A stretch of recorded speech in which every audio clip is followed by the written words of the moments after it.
Voltamos com o nosso programa, tendo a honra, o prazer, a satisfação de receber o doutor Eliano Pellini, que falou que pode dar mão, sim. Pode dar mão, pode beijar, e a gente vai fazer tudo isso. Tudo bem, doutor? Sem dúvida, é um prazer rever. Passou bem? Tudo bem. O que a gente está fazendo não é ser leviano, nem descuidado, nem dando mau exemplo? Nós não fazíamos isso com sarampo, não fazíamos isso com H1N1, não fazíamos isso com gripe, com influenza. Tá. E, infelizmente, as pessoas de mais idade que têm doenças pulmonares têm que ter certas restrições, porque é uma doença respiratória mais grave, mas de mortalidade baixa.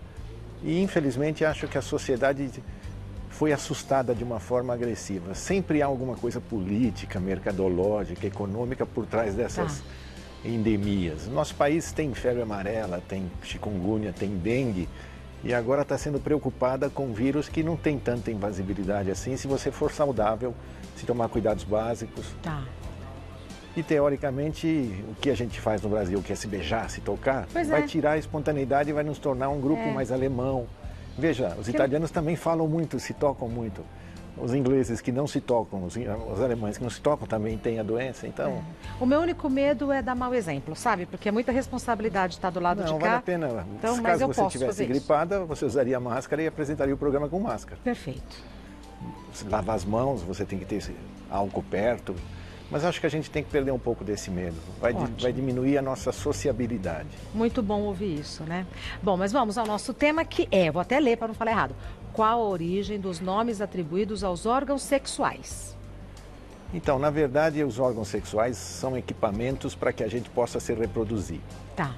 E a natureza tinha que criar um atrativo para que a gente os usasse.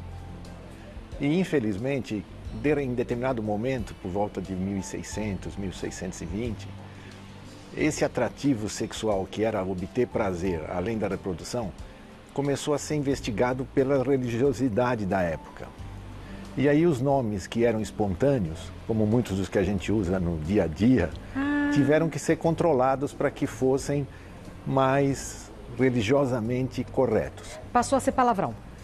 Na verdade, se eu falar uma palavra de comum que eu uso com meus amigos ou uso no WhatsApp, seria agressivo hoje numa mídia como essa, com as crianças que estão iniciando o seu comportamento sexual. Então, naquela ocasião, a religião bloqueou os processos de você falar espontaneamente os nomes populares. Tá. E se criou algumas expectativas que fossem saudáveis para a sociedade. Então, por exemplo, algum religioso estava presente quando Vessálios queria chamar o osso púbico de perseguido, por exemplo. Tá. E aí bloquearam, não, perseguido não pode. A vulva, por exemplo, é chamada de desejada em latim. Ah, é? Perseguida no Brasil, no mundo inteiro. Aí, púdico, osso púdico, pelos púbicos. Púbico vem de vergonha. Então, essa região genital feminina é chamada de púdica ou pubiana, que significa da vergonha. O sacro, que é o osso posterior atrás, né? Na frente púdico, atrás sacro, é sagrado. Como se essa região feminina ou masculina posterior fosse sagrada. Então, de frente é vergonhoso, mas teoricamente poderia. Por trás, sagrado. E o osso que une o púdico ao sagrado é chamado de ilíaco, que significa em grego heróico. Unir o sagrado ao profano e usar os dois é heróico. É uma aula de história, não? Na verdade, é uma história, mas controlada por determinadas castas. Porque na população, você não consegue interferir dizendo determinados nomes não são assim.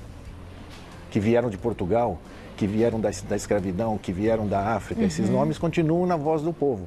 Esses nomes latinos ou gregos trazidos pela religiosidade, eles são usados no dia a dia, na literatura, nos consultórios. Mas o que é interessante, por exemplo, quando a gente dá aula para adolescentes, a gente faz brincadeiras do tipo, escreva na lousa os meninos como chama a vagina. E as meninas escrevem como chama o pênis. Aí elas escrevem o que você quiser e tem mais de 600 nomes de um e do outro. Tá. Mas sempre aparece vagina de um lado, pênis do outro. Aí a gente brinca do tipo, bom, agora nós vamos usar aquelas que vocês querem usar para a gente continuar a aula. Todos escolhem pênis e vagina. Ah, tá. Então há uma sensação de conforto quando você usa esses nomes que nós vamos usar aqui. Só que valeria a pena você saber de onde vem. Porque às vezes você usa um palavrão, tá vendo? Eu ia falar denegrir. Não pode mais. Não pode mais. você está inferiorizando aquele seu órgão sexual que vai te dar prazer, que vai permitir você ter filhos. Então você tem que saber a origem da palavra para valorizar mais. Perfeito, doutor. Então é isso que a gente pretende fazer hoje. Por exemplo, ovário, endométrio, útero e vagina. Então, ovário é interessante porque na antiga Roma, 110 anos depois de Cristo, o escravo que cuidava das galinhas, dos pintinhos e dos ovos, e os romanos comiam muito as galinhas e ovos, chamava-se ovarii, com 2 i. Ah, claro, então, olha. Ele cuidava das galinhas, dos pintinhos. E dos ovos das galinhas. Veja que tem um pintinho no meio. Sim. Na verdade, o objetivo é fertilidade, né? Pinto, pintinho, ovário. Ovário, quem cuida deles. E aí, evidente, em 1640, um pesquisador alemão disse, bom, as mulheres não têm testículos femininos, que se chamava testis femi. Passou a chamar de ovário, onde tem óvulos, onde tem folículos, onde tem ovinhos. Então passou a se chamar ovário desde essa época. Tá. Agora, Metre vem da deusa Demetre, Deméter, que é a deusa da terra, a deusa Gaia dos gregos. E Deméter para os romanos. Daí Méter significa endo, para dentro. Então, endométrio é dentro da mãe fértil, da mãe natureza, da mãe terra, do útero, que vem do latim, ísteros. E aí tem as mulheres histéricas, são aquelas que menstruam. E aí, no passado, você imagina, para cuidar de TPM ou tratar TPM, se fazia a retirada do útero, chamada histerectomia. Até hoje se chama histerectomia. Vagina é um nome muito amplo. Ela vem do árabe, significa bainha. Bainha de espada. Veja a relação anatômica, né? A vagina é um órgão onde entra uma espada. E daí a vagina é um órgão para dentro, os médicos chamam de invaginado. Endométrio para dentro, invagina para dentro, espada, órgão sexual masculino. Veja que Oxum tem uma espada na mão, Ogum. O São Jorge, que corresponde... Tem uma espada na mão. Tem uma lança. E ele está matando um dragão.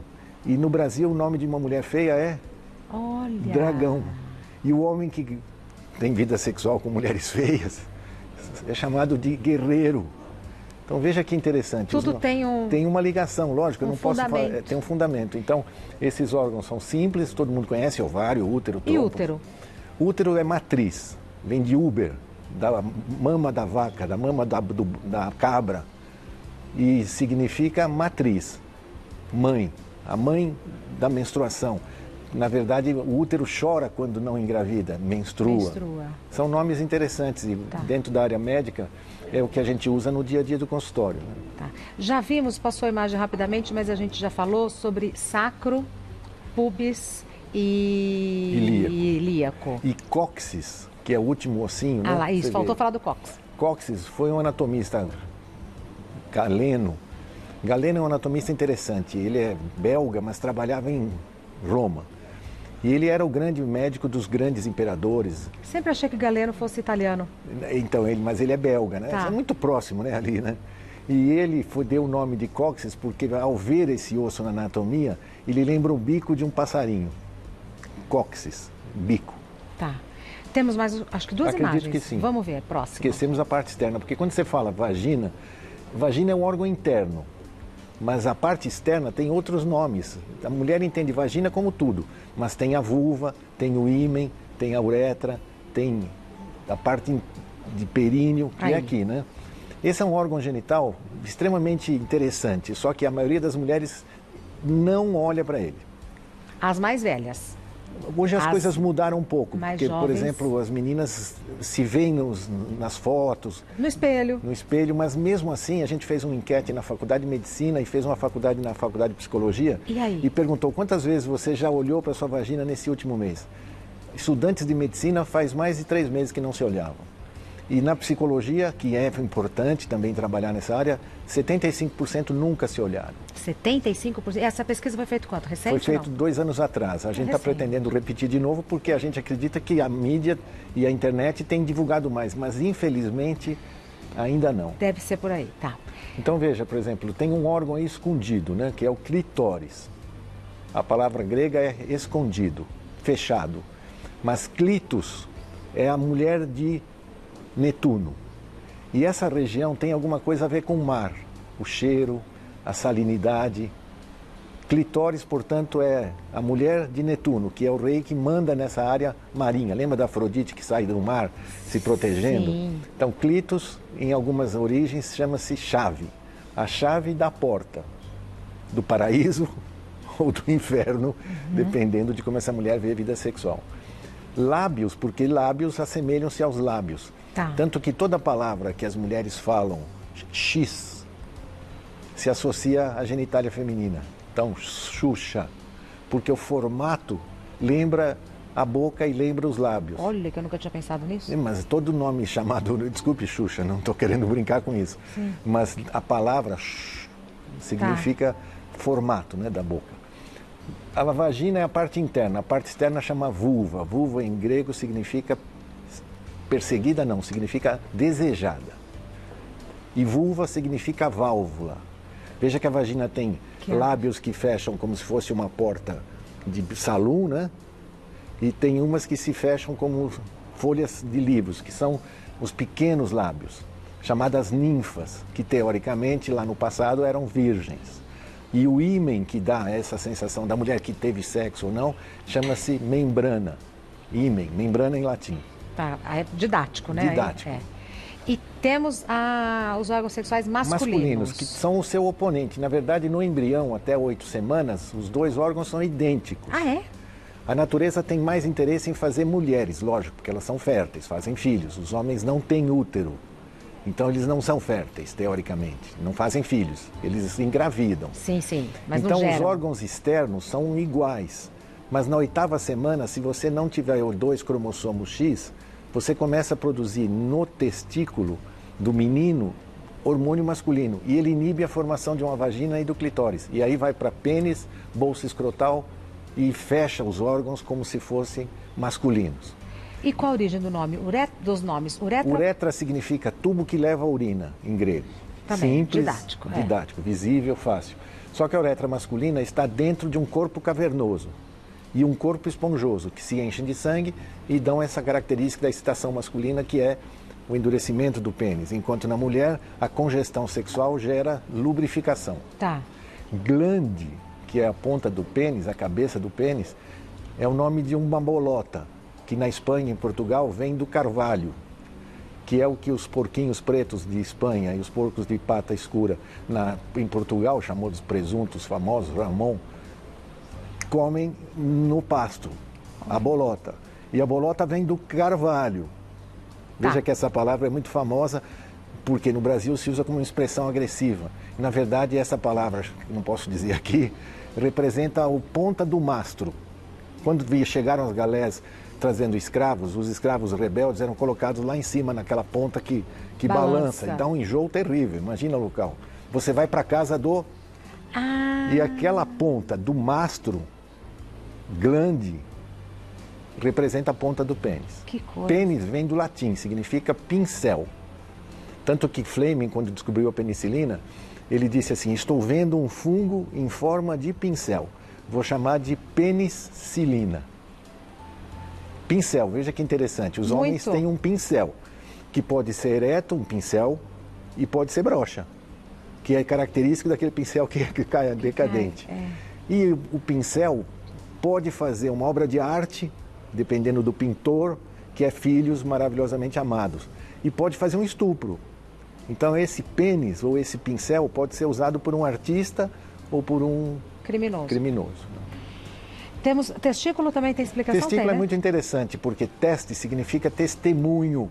Então na antiga Roma, um senador, quando ia depor na CPI, ele punha a mão na bolsa escrotal e dizia assim: eu testemunho que é verdade. Tanto hoje que ainda, se fizesse isso no Senado, ia ser terrível. Mas no Brasil a gente ainda diz: eu corto o meu saco se não for verdade. Né? Então eu não ponho mais a mão na Bíblia e digo que é verdade, como nos nossos julgamentos. Antigamente... Era dessa maneira. E testes têm uma negação com força. Tanto que testosterona significa promotor de força. Tá certo. Temos plantão médico. Espero que vocês tenham gostado. E é muito divertido e ao mesmo tempo didático. E muito interessante e dá vontade da gente pesquisar, por exemplo, mais sobre a mitologia grega. Não, e é fácil. Você entra na internet hoje, procura 100 nomes da vagina, você vai encontrar 500. 100 nomes do pênis, você vai achar 700. Mas procure assim, significado... Origem dos órgãos genitais. Origem do significado dos órgãos genitais. É uma literatura divertida e você vai valorizar os seus órgãos sexuais. Sem dúvida, Você vai chamar o seu pênis de pênis orgulhoso ou vagina desejada e não os nomes que a gente está acostumado pejorativos. a usar. Então, daqui a pouco tem perguntas do pessoal de casa que o Dr. Pellini vai responder. Ok. Peço um minuto da sua paciência. Perguntas do pessoal de casa, dúvidas geral, plantão ginecológico com o Dr. Eliano Pellini, começando com a pergunta da Yasmin. Ter pouco fluxo menstrual pode indicar que a mulher terá dificuldades para engravidar no futuro? Bom, Yasmin, teoricamente, esse é um fenômeno de alarme, mas é melhor você menstruar menos, pouco, sem desconforto, do que o contrário, que é grande volume menstrual que pode sugerir doenças inflamatórias como endometriose. Geralmente, se você menstrua pouco, não há risco se for organizado, se for entre 25 e 35 dias. Isso é mais importante, então? A ciclicidade do útero é importante. É mais incômodo você ter uma menstruação cada 6 meses, 5 meses, ou uma menstruação cada 15 dias, tanto faz o volume, do que simplesmente ter pouco fluxo menstrual. Tá. De qualquer forma, se isso está te incomodando, vale a pena conversar com o ginecologista, simplesmente se faz um ultrassom e se vê o volume do endométrio, né, dentro do útero, e se vê o volume dos ovários e se vê o volume da estrutura uterina. Não é inconveniente menstruar pouco, o que interessa é menstruar organizadamente. Perfeito. Próxima pergunta é enviada pela Tatiane. O que pode significar um líquido branco que sai das mamas sem a mulher estar grávida? Bom, Tatiane, teoricamente a mama é um órgão glandular e pode produzir líquido, pode produzir secreções fluidas, cristalinas, esverdeadas, amareladas. Se for simplesmente a expressão e você já teve gestação e amamentou, pode ser um fenômeno simplesmente ocasional. Tá. Pode ser um fenômeno sexual. Teoricamente, se você for estimulada sexualmente, algumas mulheres produzem secreções mamárias também. E pode ser também um fenômeno ligado à prolactina, que é o hormônio produtor de leite. A prolactina pode subir em algumas situações, por exemplo, de ausência menstrual, ela pode subir ou ao contrário, sobe a prolactina para a menstruação. E se você, por exemplo, tem um filho doente, uma mãe doente que você está cuidando, alguém que você ama, que você está protegendo, às vezes essa reação da natureza é fazer você produzir leite como se você precisasse cuidar de um filho. Entendi. Então vale a pena conversar com o ginecologista, fazer uma prolactina no sangue, ver se o seu ciclo menstrual está organizado, conversar também com o mastologista para fazer um controle de ultrassom. Se você tem mais de 40 anos, mamografia de controle. Não fique espremendo, peça para o seu parceiro não sugar as mamas. E se você cuida de crianças ou tem filhos muito próximos, dependentes, infelizmente você tem que se afastar um pouco desse contato, porque o estímulo libera ocitocina, libera prolactina. Perfeito. Mais uma pergunta. Usuárias de pílula às vezes têm também. Ah, é? Dependendo da dose da pílula. Vale a pena conversar com o ginecologista para adequar a dose da pílula. Tá. A Aline pergunta, adenomiose é o mesmo que endometriose? Qual deve ser o tratamento? Essa é uma pergunta interessante, porque nós não considerávamos adenomiose endometriose. Endometriose é sangramento menstrual para dentro da barriga, para cima dos ovários, para dentro da parede do intestino, para dentro da parede da bexiga. É endometriose. Mas hoje se sabe que certas mulheres têm pequenas gotas de sangue menstrual dentro da parede do útero, chamado miométrio. Então, a adenomiose seria uma endometriose não dentro da cavidade pélvica, mas dentro das paredes do útero. Então, por exemplo, eu faço uma cesárea, eu abri o miométrio. Às vezes, pequenos implantes de endométrio entram nesse espaço.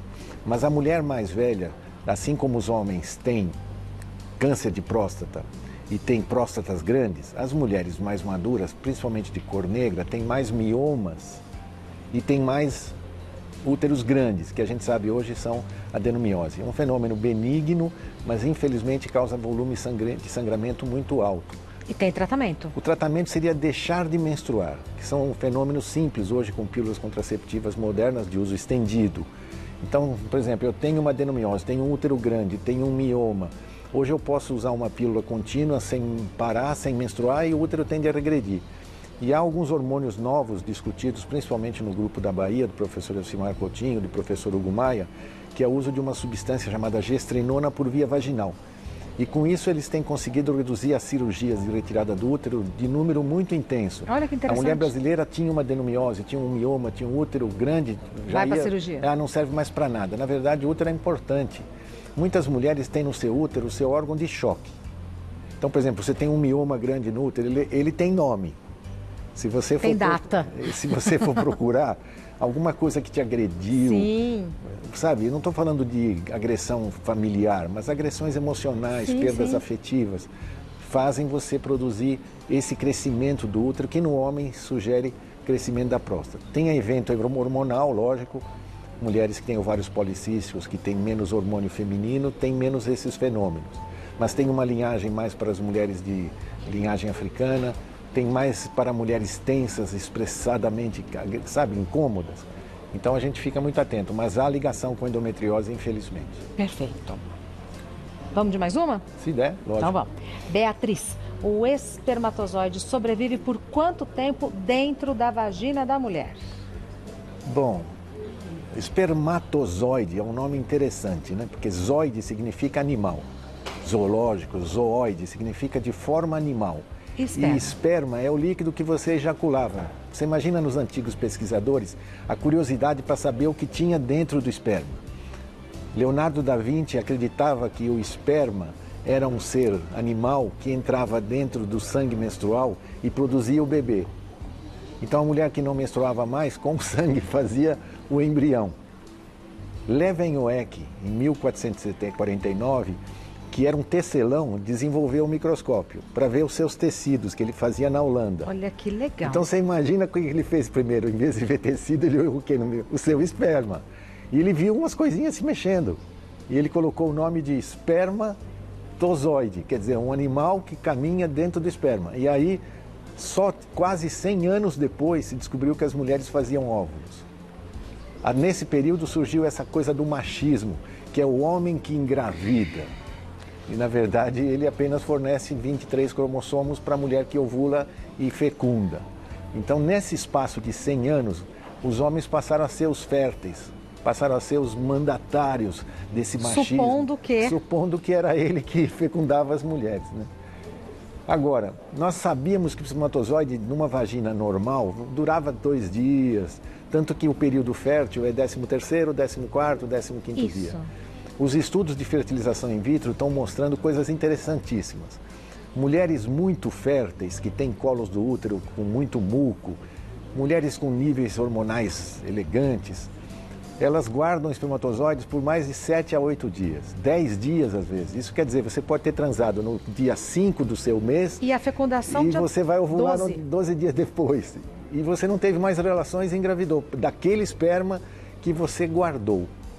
E, na verdade, você não guarda todos os espermas. Você pode ter 3 parceiros e, de repente, engravidar daquele que o seu colo do útero e a sua, teoricamente, natureza escolheu. E guardou dentro das criptas do colo do útero. Por quê? Os espermatozoides fogem da vagina, que é ácida, e se albergam dentro do colo do útero, que é alcalino. Eles são capazes de ficar lá 7 a 10 dias. Isso hoje é mais ou menos característico dos estudos que fazem fertilização in vitro. Mas no passado se acreditava 2, 3 dias. Quanto mais o homem estuda, mais a gente descobre que não sabemos nada, né? Impressionante, teoricamente, esse é o objetivo da ciência. Sim. Você ir atrás de coisas que te angustiavam. E quando você descobre, você se angustia mais, porque tabelinha que a minha avó fazia não funciona. Foi feito para não dar certo. Lógico. Dr. Eliano Pellini é médico, ginecologista e chefe do setor de saúde e medicina sexual da Faculdade de Medicina do ABC. O telefone do Dr. Pellini é 5052-1409. Eu vou repetir, 5052-1409. Para mandar mensagem pelo WhatsApp é 11 96347 2004. 963472004. Mais fácil que tudo, começar a seguir o Dr. Eliano Pellini no Instagram. Ele está como @Eliano Pellini. Eliano sem H. Não sei porque sempre me perguntam isso. Por quê? Eliano sem H, Pellini com 2 L's e I. P-E-L-L-I-N-I. Pellini com 2 L's. Doutor Eliano Pellini, muito obrigada. É uma aula, né? Vou te roubar 2 minutos, né? Veja nessa época À da vontade. Semana da Mulher. Sim. A palavra woman, por exemplo, parece uma palavra poderosíssima, não é? Mas significa wife of man. Olha. Você vê que nunca é, por mais que você use woman, superwoman, vai ter um Não. novo filme agora da Mulher Maravilha. Da Mulher Maravilha, Mas é. woman, É a mulher do marido. wife of man. Né? Continuamos submissas, né? Mas estamos mudando, né? Graças a Deus. Estamos, não estamos? Então, mas não pode perder a feminilidade, não pode deixar de usar uma sandália como você está usando hoje, não pode ser pé no chão, pé sujo, sabe? Mulheres com pé largados, a gente vê muitas meninas que fazem questão de estar usando uma sandália feia para se sentirem mais poderosas. Mulher tem que estar sempre, se possível, sedutora, não precisa ser com objetivos sexuais, mas com objetivo de autoestima, de poder. Né? Para ela mesma, né? Muito obrigada, doutor E o Pellini. que é fundamental, Dante Alighieri já falava isso na Divina Comédia, você tem que liberar dos seus medos internos. Exato. Que é o mais difícil. Que é o mais difícil. Sexualidade é assim, a hora que você se liberta desses medos dos parceiros antigos, você renasce. Tira o sanguessuga, né? Aí fica melhora maravilhoso. Muito obrigada. Obrigado a você, Dá foi licença. muito bom. Até Continue a beijando. próxima.